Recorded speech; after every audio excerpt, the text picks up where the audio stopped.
Dear friends, the year 2021 was a challenging year.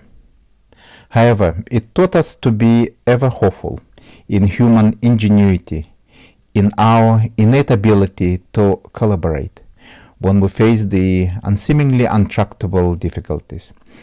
The Sakha Junior Science Academy was largely conducting its business online, with only a months-long reprieve in the long-running COVID battle, as our premises are commandeered as a COVID triage center and a convalescence hospital for COVID patients.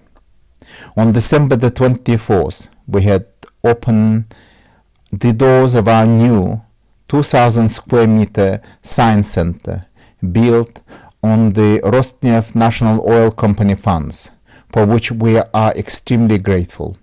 The center is fully equipped with the scientific equipment purchased through the Russian federal government national project on education. Our academy has received a federal grant to the tune of 200 million rubles, which is a tremendous support for the academy. This is a part of the support scheme for a regional center for identification and support of talented and gifted children, a premier federal government program in support of the development of the gifted education ecosystem headed by the Talent and Success Educational Foundation. This year was the Russian Year of Science and Technology.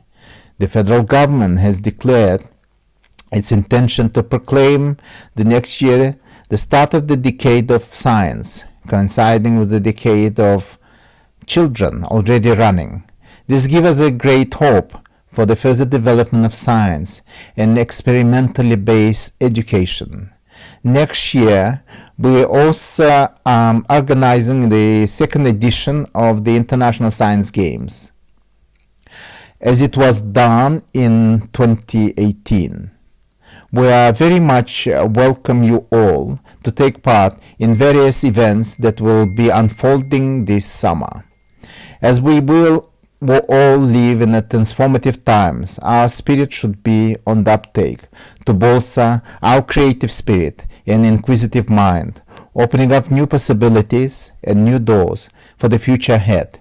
I wish you all happiness and good health, excessive creativity, and boundless courage to emerge gloriously from an intense period of isolation with an unquenchable desire for altering the landscape of possibilities by embracing full-heartedly the new ways of living and working, rewriting our lives for the better future for all of us. Thank you very much.